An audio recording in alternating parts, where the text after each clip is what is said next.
काल जो निर्णय घेण्यात आला त्यानुसार कोणत्या पक्षाला फायदा झाला तर कोणत्या पक्षाला तोटा होऊ शकतो?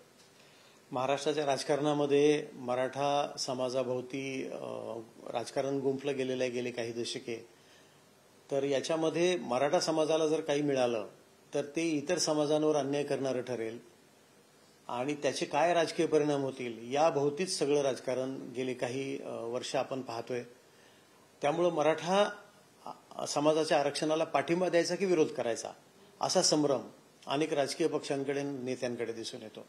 त्यामुळं या निर्णयाचा परिणाम हा मराठा समाज फोकस ठेवून राजकारण करणाऱ्या पक्षांना होईल, थोडाफार होईल. कारण त्यांना असं वाटेल की आपली मागणी जी मांडली जात होती त्याला कुठेतरी प्रतिसाद या सरकारने दिलाय आणि ज्यांचा मराठा समाजाला विरोध करून राजकारण करणं हा फोकस आहे त्यांना एक राजकारण करण्याची संधी मिळणार आहे याच्यातनं, दुसरं काही नाही. कारण आज तसं पाहायला गेलं तर काही ठोस भरीव असं या निर्णयातून कालच्या मिळालंय आणि त्याचा तोटा ओबीसीना होणार आहे असं काही दिसून येत नाही.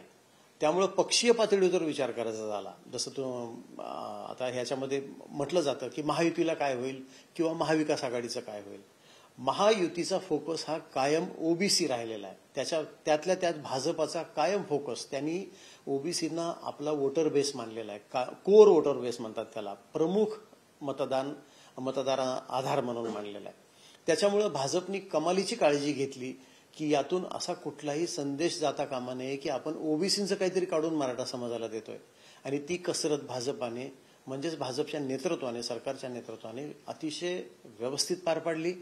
त्यांनी कालच्या निर्णयांमधून असं काहीही ठोस भरीव ओबीसींचं काढून आपण मराठा समाजाला देतोय हा मेसेज जाऊ दिलेला नाही. हा पहिला महत्वाचा मुद्दा आहे की जो भाजपच्या दृष्टीने लाभाचा आहे. दुसरी गोष्ट, राष्ट्रवादी आणि शिवसेना हे दोन पक्ष त्यांच्यासोबत आहेत. त्याच्यामध्ये त्यांना सुद्धा ओबीसी दुखवायचा नव्हताच, पण त्यांना ठामपणे मराठा समाजाच्या विरोधात पण भूमिका घेता येत नव्हती. कारण एकनाथ शिंदे स्वतः मराठा आहेत, अजित पवार स्वतः मराठा आहेत. त्यामुळं आपण मराठा समाजाच्या विरोधात आहोत अशी प्रतिमा निर्माण करणं त्यांना परवडणारं नव्हतं. त्यांनाही ती मतं हवीच आहेत, पण त्याचवेळी त्यांना ओबीसी टाळता येत नाही आणि सरकारचा घटक म्हणून ओबीसींच्या विरोधात भूमिका घेता येत नाही. ती सुद्धा कसरत त्यांनी पार पाडली. त्यामुळे महायुतीच्या दृष्टीने हा निर्णय कालचा, आंदोलकांना आम्ही काही भरीव दिलं हे म्हणत असताना ओबीसींचं काही काढून घेतलंय असा मेसेज जाऊ न देणं हे त्यांच्यासाठी जे आव्हान होतं ते त्यांनी व्यवस्थित पार पाडलं. सर, आरक्षण विषयावर महायुती शिंदे आणि अजित पवार हे सक्रिय नव्हते, मग जरांगेला दिलेला जीआरचं सर्व श्रेय भाजपला जाते का?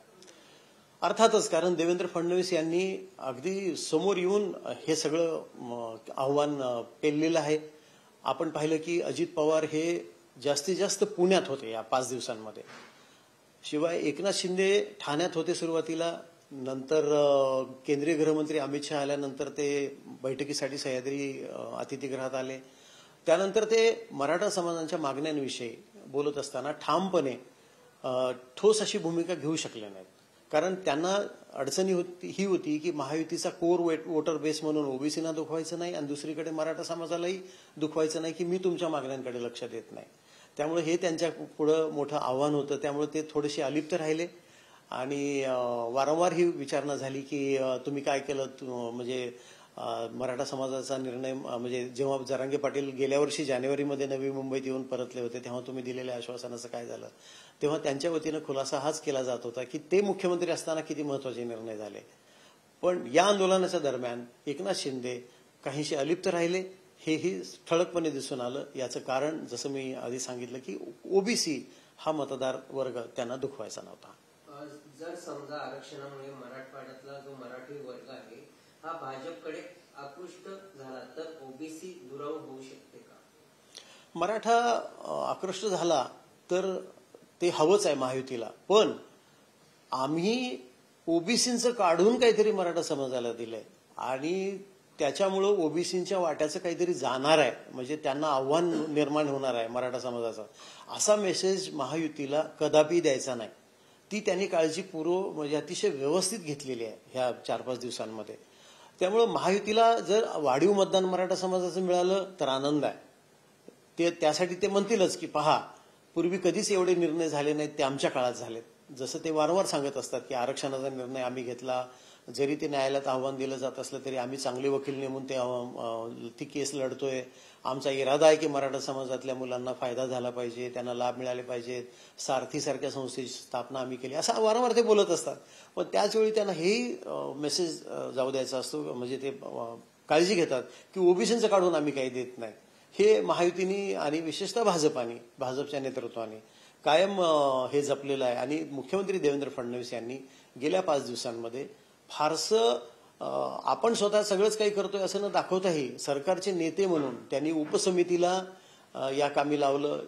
तज्ज्ञांची फौज त्यांनी मदतीला घेतली. लीगल एक्सपर्ट्स ज्यांना आपण म्हणतो ते सोबत ठेवले, त्यांना सोबत घेऊन. आणि तो GR काढण्याचं जे कौशल्य आहे, 2 GR जे काढले त्यातला एक GR जो हैदराबाद गॅझेटियरचा आहे, ते मोठं आव्हानच होतं त्यांच्यासाठी.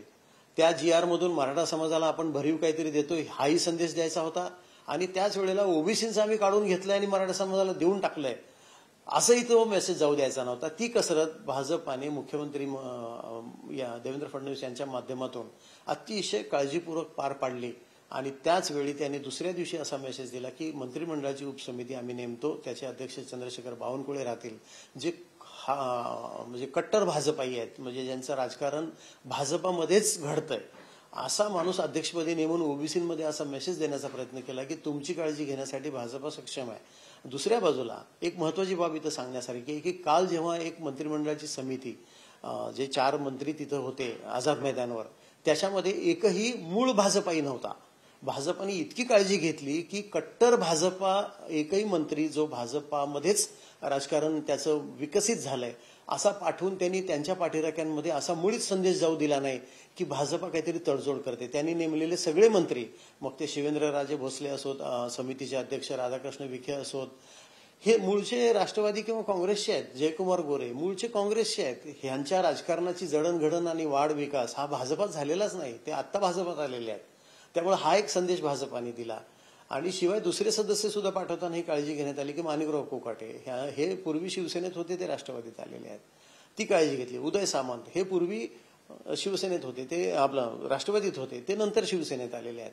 त्यामुळे अतिशय व्यवस्थित त्यांनी ही मोहीम पार पाडली एवढं म्हणता येईल. सर, उपमुख्यमंत्री एकनाथ शिंदेची मराठा नेते म्हणून जी मराठवाड्यात इमेज होऊ पाहत होती त्याला भाजपनं शह दिलाय आहे का असं वाटतं?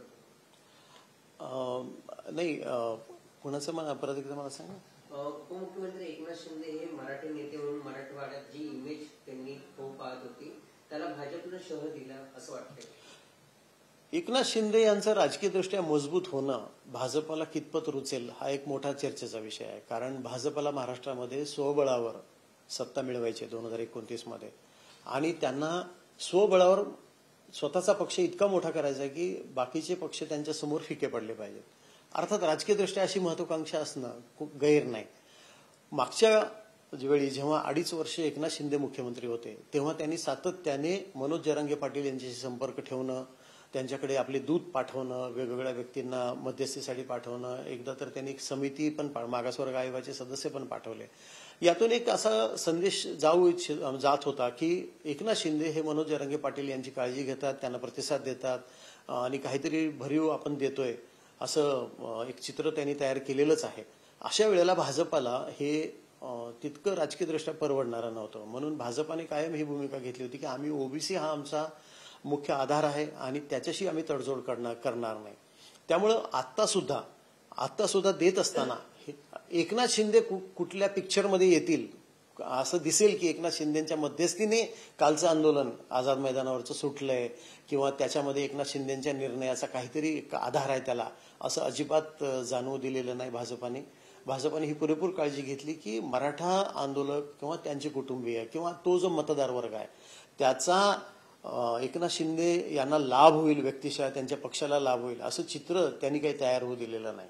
हे मात्र ठळकपणे यातनं दिसून येत आहे. त्यामुळे उद्या चालून मराठवाड्यामध्ये काही शिवसेनेचे आमदार जरी त्या मतदारसंघामध्ये मराठा मतदानावर निवडून येत असले तरी महायुतीचं सरकार म्हणून आणि भाजपचं नेतृत्व म्हणून जो संदेश जाणार आहे कालच्या 2 शासन निर्णयामधून, तोच काय जो आधार आहे त्यांना दावा करताना तेवढाच आहे, यापेक्षा जास्त काही ते दावा करू शकणार नाही.